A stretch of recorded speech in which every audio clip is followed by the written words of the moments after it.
Welcome to Digital Humans, a podcast where we learn from leading experts about how we can harness technology to evolve our organizations and our lives. This podcast is sponsored by Smart Lab.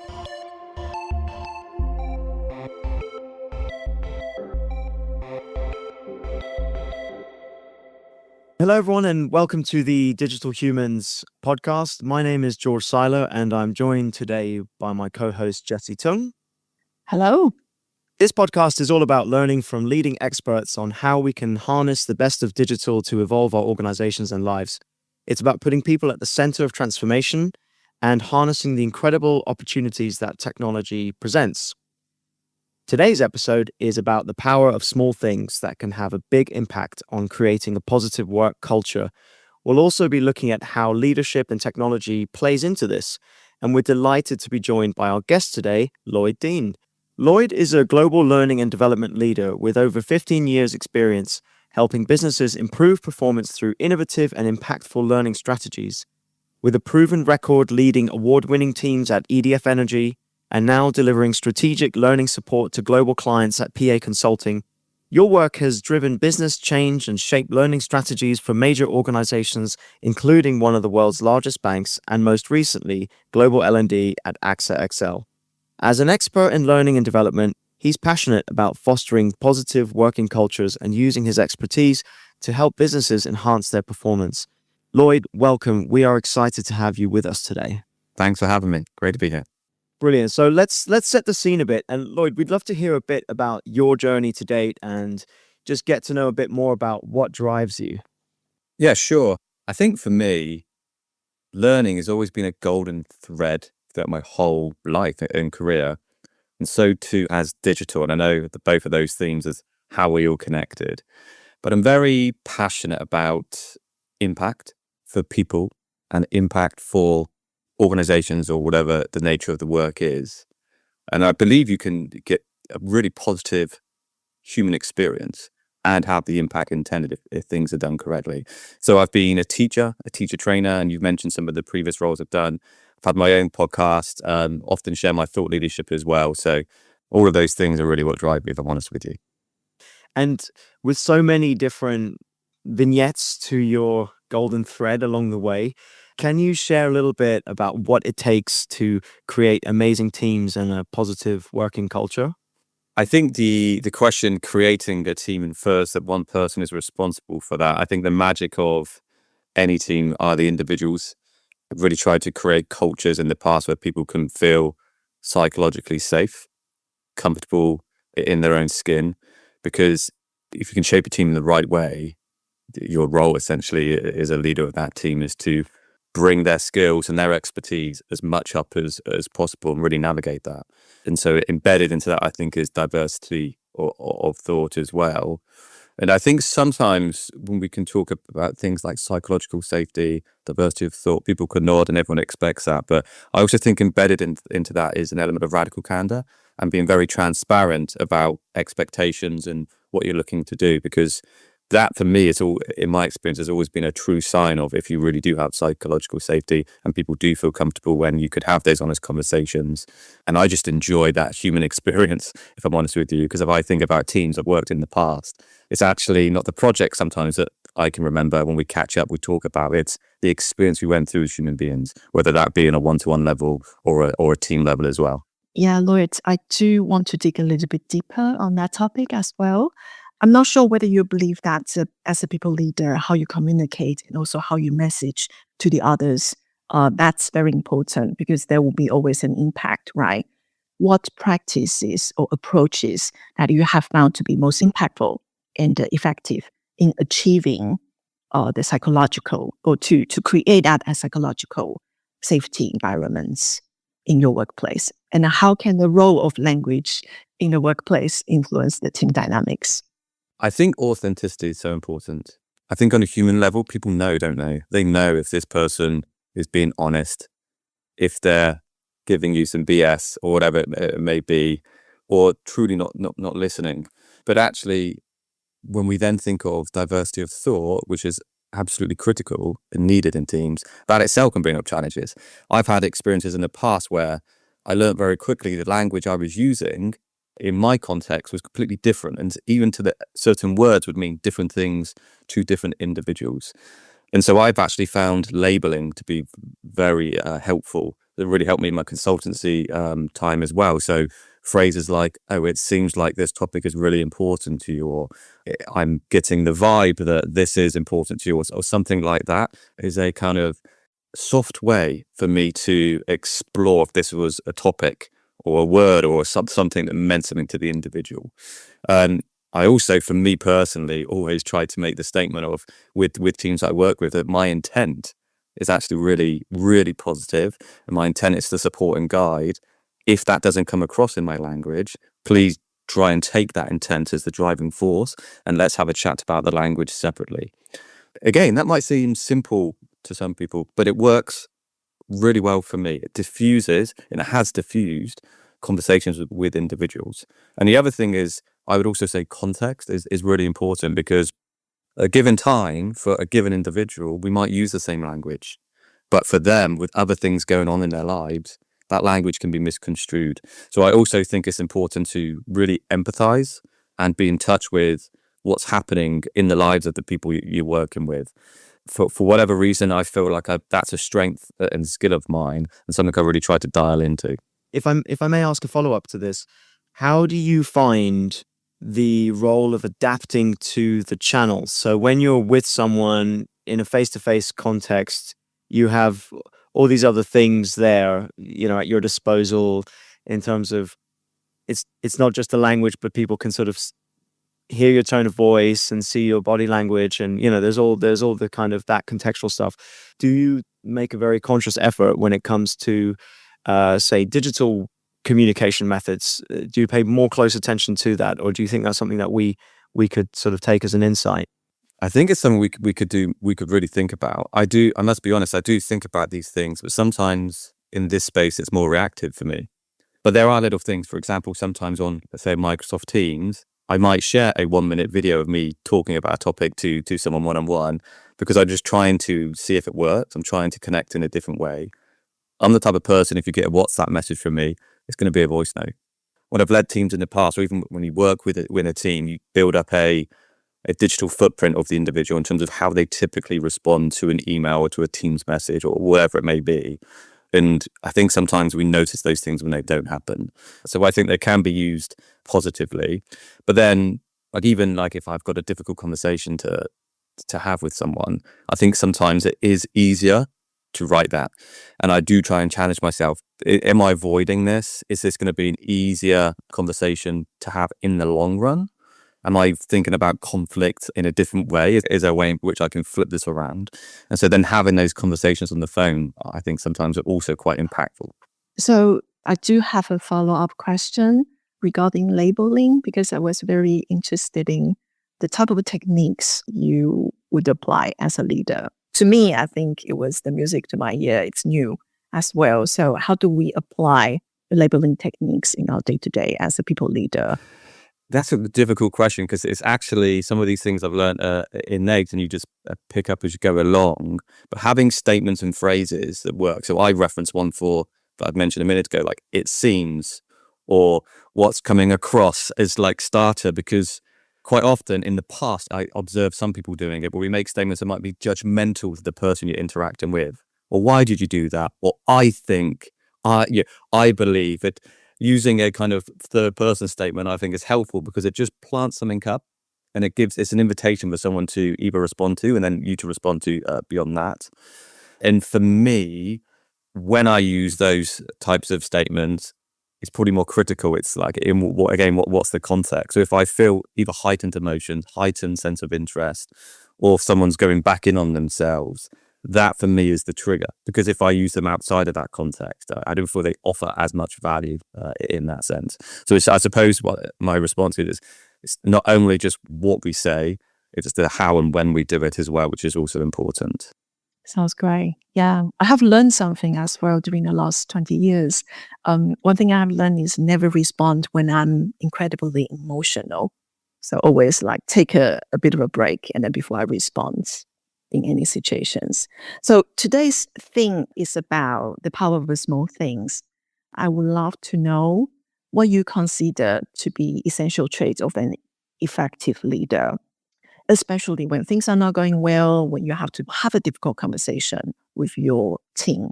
What are the important things that you would always be mindful about? Yeah, so I've mentioned authenticity. I think that's quite important. To thine own self be true, right? I think that we all know that, and sometimes it's easier said than than done. And part of that for me, integrity is very important, because I feel like integrity not only there's authenticity in part of that, but there's an element of trust and respect, because you are being consistent regardless of the individuals, regardless of the context, the project, the person, whatever. They're critical. I believe trust is important, and I believe that you gain trust by repeatedly delivering on what you've said. And there might be times you can't do that, let's say once out of 10 or 2 times out of 10. But again, the authenticity and the integrity, I think, help get past that. And then the other things I think are hopefully obvious in terms of having a strong vision. You know, in any L&D, you can have all of those things, but you still need that strong vision, I think, and strategic mindset as a leader. Build your L&D strategy, whatever your strategy might be, regardless of topics. But those human bits of the team member, I think, are important. And then also having patience, because you might have conviction in what I've just said in terms of authenticity, integrity, and so forth, but also the patience and the wherewithal to realize that it might take time for the people in your team, for other leaders, for other colleagues in your workplace to see that you mean those things. So patience, I think, is absolutely critical. But again, if you've got that vision and strategy, you've got your team as part of that, I hope, not just what you're going to do as an organization. Love that, Lloyd. Speaking of vision and strategy, I'd like to move the conversation towards some of the achievement of those visions and strategies. So would love to hear a bit more from your perspective when it comes to setting and achieving goals, whether personal or professional. What strategies do you find most effective in maintaining that motivation and that focus and keeping the patience and discipline? Anything you can share in that space, maybe some anecdotes that you've learned along the way. Well, ran my first marathon this year. Oh, So I can share something in that. What I've learned is you really need to be connected to your why and your vision, your purpose. Like that on cold mornings, and we can use that as a metaphor, that certainly gets challenged. But also I learned that we need to be intentional about downtime. That's what I've learned this year, intentional about switching off and recharging. And the marathon might be a metaphor for life. It could be a metaphor for work. It's also quite applicable to anyone else thinking of running a marathon. So I think those things are quite key. But if I carry on with the marathon example, I had to really at points dial into myself. Why am I doing this? And what's the purpose? And for me, I was raising money for the Make-A-Wish Foundation. I really dialed into that and the purpose, and that got me through. It's very clear. Whereas in the past, I've had other physical goals as well as work-related goals. They've fallen by the wayside. Probably for me as an individual, I can be a bit of a perfectionist, and I say that with shame, not pride, just to be clear. And so it is quite hard to switch off. Again, in work, that sometimes is a challenge. And the marathon really just reinforced that actually I know I sometimes need rest and to recharge and recover, but actually I can be, if I'm very intentional about that, I learned halfway through that was itself very helpful. So whether it was switching off the phone and watching a movie, doing some mindfulness, having a bath. And the same goes with work. If I've got an intense day with work, let's say in workshops or whatever, actually, well, how am I thinking about my diary? What does the next hour look like? Can I put some buffer times in if I've got many back-to-back individual conversations with people? So there are things as well. But also, I think reinforcing that the end goal is the goal, and that's it.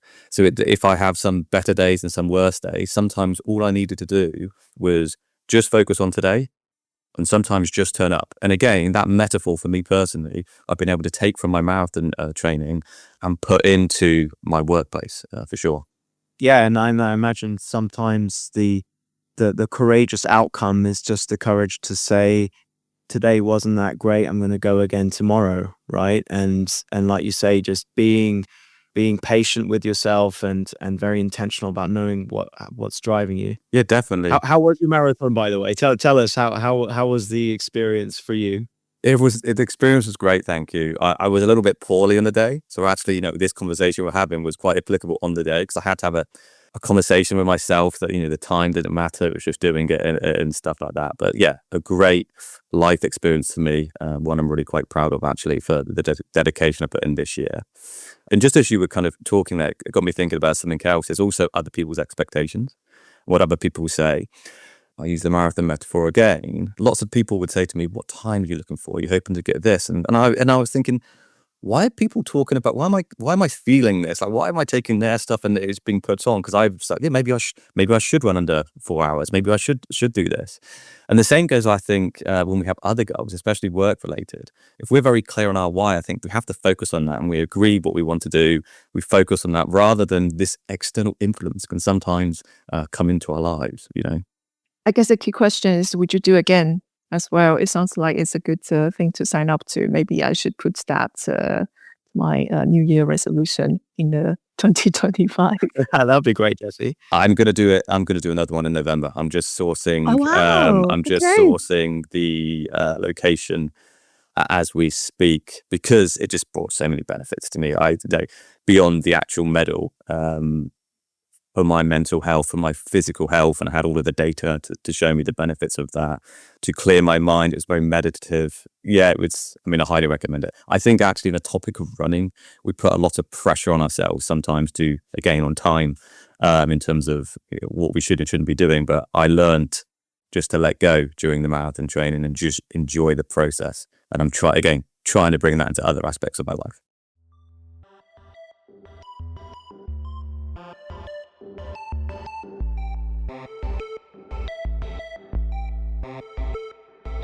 You're listening to Digital Humans, sponsored by SmartLab, a leading experience management platform for events, learning, and change.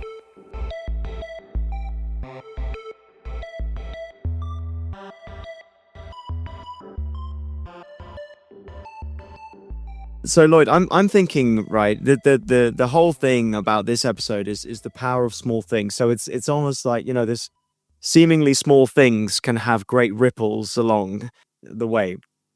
So can you share a little bit more about things that are seemingly you might dismiss them as small things, but actually they are in the end the big things. What are your thoughts on that when you reflect on this? Yeah, I think it's very true. It's easier said than done. Well, we spoke about goals earlier. I'm very good at setting goals, and I can give you the detailed plans and all of this type of stuff. But it's actually the small actions that I think make a lot. So a minute ago, when Jessie asked about would I do a marathon again, I knew as soon as I finished the marathon, it was actually signing up to a new one that would get me going. So in my mind, the small action there would be to sign up, carry on from then. And I actually think everything we do is made up of smaller actions. In the past, I've done a lot of mindfulness, and I find it's actually more challenging to find 5 or 10 minutes. I'm embarrassed to kind of say this, but it's also very true. It's a human experience to find that 5 or 10 minutes twice a day than it is just to do a block of 30 minutes once or twice a week. And I can talk about from my own personal experience that 5 or 10 minutes twice a day has a huge impact on my day. Do you actually schedule it, or do you just sort of look at little windows, or do you have a set routine? On this, I do have a set kind of morning routine that I go through, but just as we're getting into this, I suppose where my mind instantly goes is the difference. A lot of people talk about time boxing as a way to get small things done. I've actually learned over the last couple of years, for me, time blocking works a lot better. So like, for example, in the morning, I will block out 6 until about 8 a.m. before the school run, and then I start my day to day. And that's an invitation for me really to have my morning cup of joe, as we would say, to do some of my headspace, my Duolingo, all of these micro things, as opposed to where I personally found time boxing, what it does to me is create a sense of like, it's counterintuitive for me. There's an adrenaline, I need to do this, I have to do this. So it's very output focused as opposed to the other process. I know for lots of people, time boxing works very well. So I'm not beating it. We are just different. But for me, I've designed blocks like that for those small habits to creep through. Part of that, for example, is I journal using a digital app In some mornings, I will write for 45 to 50 minutes. For some, it's 15. And for some, I just don't feel like doing that day. That time block gives me the opportunity to kind of reflect on my day and bring these small habits in. So I think another way of me thinking that is maybe designing the system, being my day or my week. I kind of invite some of those small habits to creep through. So, Lloyd, this podcast is all about digital humans and how humans can thrive in an online world. And there are so many demands on our time. What advice would you give to someone who wants to create space for these little habits that do actually end up having a big impact on someone's well-being? Can digital support that in your experience? Yeah, I think it's a great question because it brings in the essence of sometimes the brutality of our day-to-day lives, right? Sometimes the days can get beyond us for sure. I can certainly share things I do and I've tried. I actually find quite simple things for me, like reminders on my phone with a message or whatnot, very helpful. In the past, I've got an iPhone. I think you can change the screen and have a reminder come up via the notes and stuff like that. That's quite helpful for me. But I actually think like progress over perfection is something in that. I've had things I've wanted to do in the past and then tried to do. And actually going through that experience showed me that maybe it wasn't as important as I felt it was in the first. And that itself was a learning. But whether we're using a calendar to remind us, whether we've got reminders on our phone or alerts on our applications and stuff like that, I think it's okay just to, recognize that it can take a while to build in a habit for sure. And that you will have off days. You will have days where things don't go as you intended or planned. And for me personally, then it's a case of how do we deal with ourselves as a human after that? Tomorrow's another day. I'm also that's the beyond the digital. That's the thing I would say. If you're still aligned to the goal or the habit you want to change, and you're trying things, and more often than not they're working, then maybe that's good enough. Sometimes having a community, I think, can also be helpful. And I think in digital platforms, that's very helpful, whether it's a WhatsApp group or whatever it may be. Hopefully that's clear as I described that. But that's helpful. A sense of support, commonality is also a great way to share some experiences. I do have a follow-up question there. Is there any digital apps or digital tools that you could recommend or you are using today that help you with the general well-being and also promote a better personal life? Yeah, sure. I mean, first of all, I'm rigid with my calendar. So that for me is always something on my mind. So how am I using my calendar, my invitations? And you mentioned those time blocks. So when am I blocking time for like strategic work and stuff I need to focus on? Where does my well-being fit in? That's quite obvious, but I'm just going to share that because I am constantly fine-tuning it. So normally on a Thursday and Friday, always thinking 1 or 2 weeks ahead, whereas I used to just think about a week ahead. Or there's loads. First up, there's loads. So we can maybe dig deeper on some of them and how they're used. I love an app called Roam Research. I use it for a lot of note-taking. I automate it for my Kindle to give my notes that I take and stuff like this, and I can reflect on them as I want. But that's actually where I do my journaling. And what I find quite helpful is I can look at certain dates, I can tag up certain words and stuff. What I find quite helpful is to reflect on my reflections. So sometimes on a Saturday morning, I will go through my previous week, and I find it quite helpful just to take a step back and reflect. But also what I've been playing with, and that's a word I've been using, quite playful, is taking those and extracting those notes and dumping them into ChatGPT and getting ChatGPT to very quickly cover my blind spots maybe, or just for me, just again, curiosity. I like to geek out on these topics and just see what it comes up with. That is also quite insightful for me. And you mentioned well-being. Well-being's part of that, but also there's other component parts that I pick up in there. Now, I do use certain apps. I'm trying to be more intentional. So, for example, I think YouTube is a great resource, but actually it's very distracting and we're up against it in terms of the attention it's trying to take from us. So I've got some apps on my phone where actually I can't see the video thumbnails and things like this. So I have to be very intentional about when I go and use it. For me personally, that's quite helpful because I feel like I have a lot of time, not wasted, but that's unintentional, that all of a sudden I'd spent a lot of time in this given platform. And I tried to take that approach with all social media, to be honest.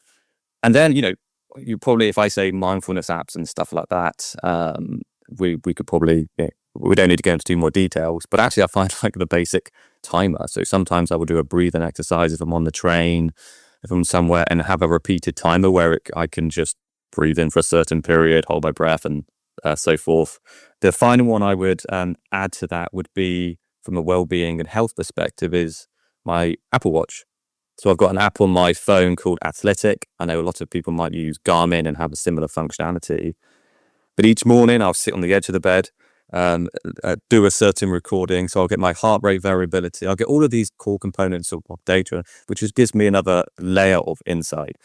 So if I'm going to go about why, how, and how would I use that? Well, if I need more rest or didn't get much sleep over consecutive days, I will really try to think about my schedule, try and think about what I do in the evening, really think about the exercise I'm doing and reflect on that. Diet will also be a component part. But on the same time, sometimes I've had my data telling me that, I'm struggling or I need to recover, but I actually physically feel good. So also using it not as kind of a rule for how to live day to day, but as a guide and an invitation again for me to reflect on where's my kind of well-being today. And even though this data is saying one thing, I actually feel fine. So I'm going to go about. So as I mentioned, there's loads of tools I use. So I'll pause for thought there. I think that's really cool. And for me, it's fascinating to hear about your practices with that intentionality, data-driven, yet also quite playful approach to just experimenting with what's there. We always like to end the podcast by asking our guests a question. And it's sort of, no one's going to hold anyone to it, but it's just interesting to see in terms of, where things are going. So if we cast our mind forward, looking ahead to the next 5 years or so, what do you think it will mean to be a digital human?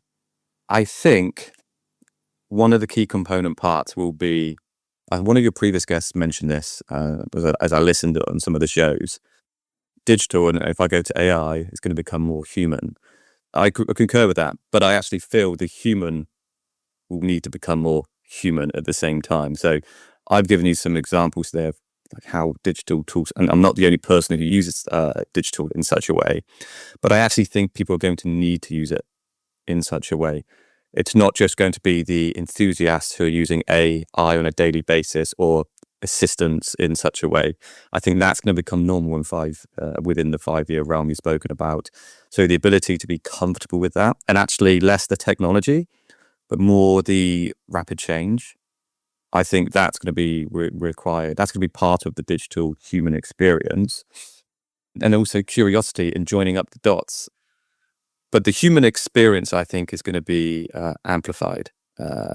If we take, for example, lots of people get very excited about ChatGPT and other AI tools, and I've clearly given some of my how I use it. But loads of people saying, "Oh yeah, we're going to be able to make quick movie-like videos that we can use for training and development or whatever it may be."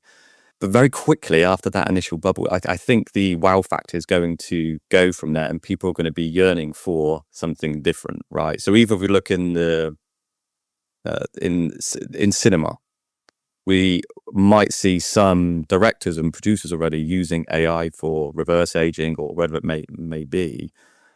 But I don't see AI taking over and building movies. I actually think the human experience, the arts, if you like, of what makes us a human being will remain in that domain and will remain in other aspects of our life. But I say that as someone who, I feel like I'm coming at a bias because I can come and remember a time when I didn't have a mobile phone. Or when I did, I got very excited about playing Snake or Snake 2 or whatever it may be. And, we couldn't do all these other things. But I have 3 daughters and they would have always known a world in which the internet was super fast. They've had mobile phones and are super, super connected. And I think for those of us who can remember the time I've just described, it might be slightly easier to remain with that human experience. But actually for others, like my daughters and some of their generations, the next 5 years might not feel so different. It feels more, but actually even harder to switch off and be intentional with how you live your digital life. I think they will even more the benefits because they'll just be used to it. But actually, that's a concern I have. What does that look like in the next 5 years? And I wonder if technology will actually evolve so we can be intentional about that. So I think sometimes in my house, wouldn't it be great to have a scrambler device or something that just kills it? So not just the Wi-Fi, because as we all probably know, like 4G and 5G is accessible for other people's phones. I wonder if maybe someone's working on that technology already. That's where I think. I also think we're going to become more used to augmented technology and an augmented experience. So again, ChatGPT, we're kind of becoming used to that. We've discussed wearables, technologies, and things that I think it's only going to grow. Like I'm wearing glasses on here.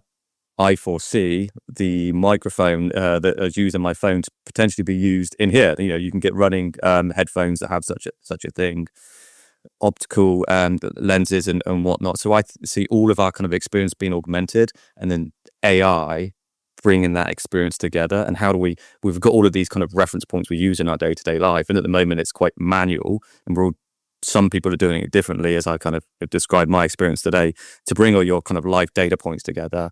I think that's going to be nailed maybe to the latter end of the 5 years of that experience, and you having that level of insight.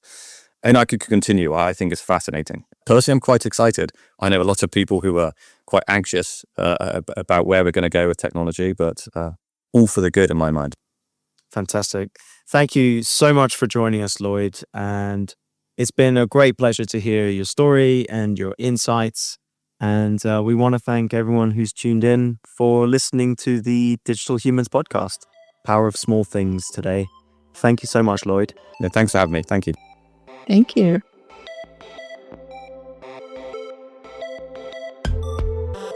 Digital Humans is hosted by me, George Seiler. And me, Jessie Tung. Produced by Melanie Price and John McGinty. Edited by Danny Cross, with artwork by Alex Matthews and scribed images by Ludic Creatives. This podcast is brought to you by SmartLab,